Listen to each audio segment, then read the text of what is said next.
In this video, we will discuss about componendo and dividendo. हम देखेंगे componendo dividendo क्या है and in next video we will discuss about the proof of componendo and dividendo. तो यानी next video में हम इसके proof के बारे में भी बात करेंगे। तो अभी हम डिस्कस करेंगे कि कंपोनेंट डिविडेंडो है क्या।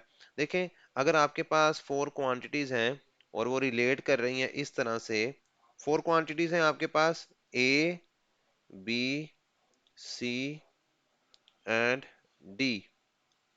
So if you have four quantities A, B, C and D, and if these four quantities are in proportion such that A ratio B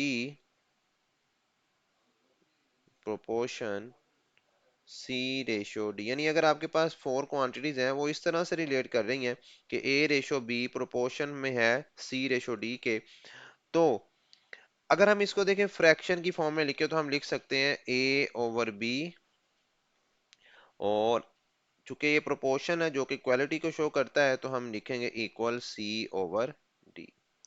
तो इन प्रोपोर्शन को हमने इस तरह से लिख लिया है। अब देखें, अगर ये a over b is equal to c over d है तो अब हम क्या कर रहे हैं, हम यहाँ पे क्या कर रहे हैं, हम न्यूमरेटर में डिनोमिनेटर को ऐड करवा रहे हैं। हम लिखते हैं a plus b over b is equal to, इधर भी हम न्यूमरेटर में डिनोमिनेटर को ऐड करवा रहे हैं c plus D over D.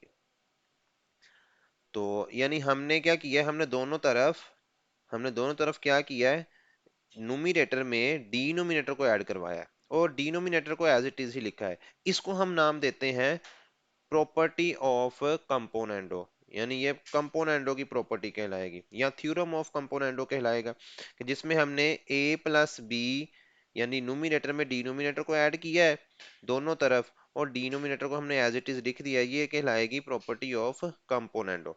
यानी अगर आपके पास a रेशो b प्रोपोर्शन में है c रेशो d के, देन हम लिख सकते हैं a plus b ratio b, जैसे कि इसको हम लिख रहे हैं, देखें इसको हम यहाँ पे लिख रहे हैं a plus b ratio b is equal to c plus d, c plus d ratio d. तो इस प्रॉपर्टी को हम नाम देंगे कंपोनेंडो प्रॉपर्टी का। ठीक है, ये कहलाएगी प्रॉपर्टी ऑफ कंपोनेंडो। जी हम यहाँ पे लिख रहे हैं कंपोनेंडो, ये अब ये जरूरी नहीं कि हम डिनोमिनेटर में हम नोमिनेटर में ऐड करवा रहे डिनोमिनेटर को, यानी हम इस तरह से भी लिख सकते हैं कि अगर हम डिनोमिनेटर में ऐड करवा दें किसको, यहाँ पर नोमिनेटर को, यानी अगर हम इसको इस तरह से लिखें, देखें यहाँ पर हम क्या कर रहे हैं, हम लिखते हैं अगर a रेशो b प्रोपोर्शन में है c रेशो d के, और हम इसको फ्रैक्शन में लिखें a over b is equal to c over d, then अगर हम इसको इस तरह से लिख लें, यानी अगर हम लिखते हैं a over a plus b is equal to c over c plus d, यानी हमने क्या किया है, हमने यहाँ पे डिनोमिनेटर में ऐड करवाया किसको, न्यूमरेटर को। तो अब मैं इसको ऐसे लिख सकता हूँ, हम इसको लिख सकते हैं a ratio a plus b is equal to c ratio c plus d. तो ये भी आपके पास कंपोनेंडो प्रॉपर्टी ही कहलाएगी।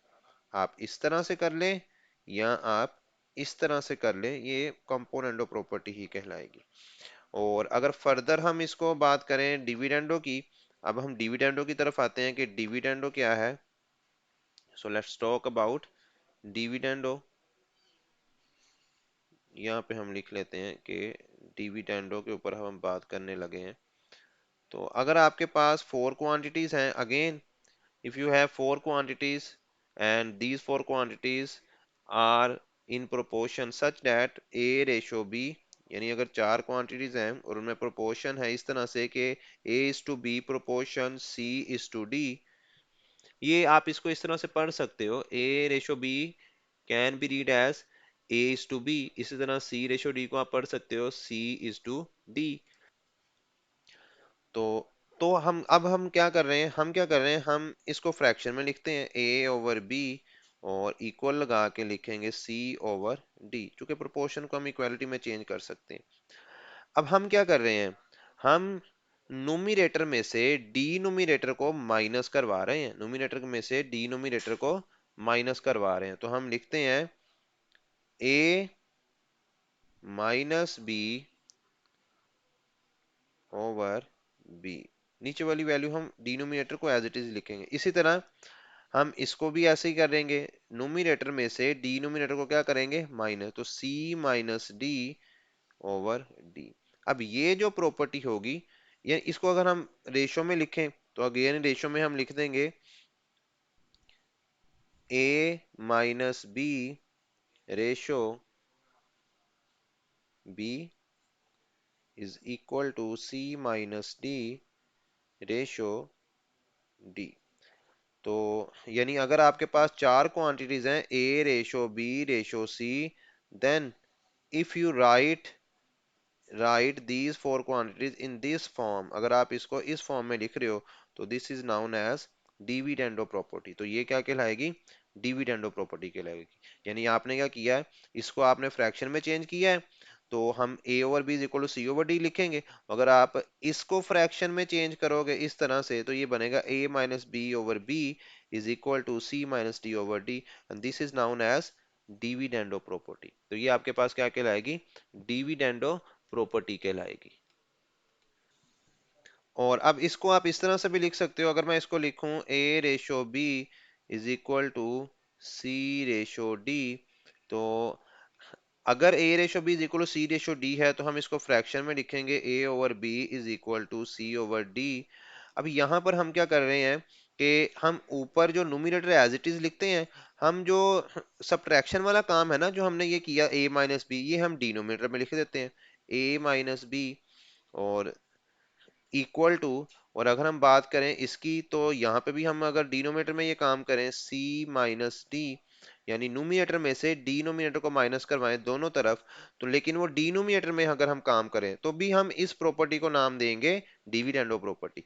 यानी अगर हम अगेन लिखते हैं इसको रेशो की फॉर्म में, a ratio a minus b is equal to c ratio c minus d, तो भी ये आपके पास डिविडेंडो प्रॉपर्टी ही कहलाएगी।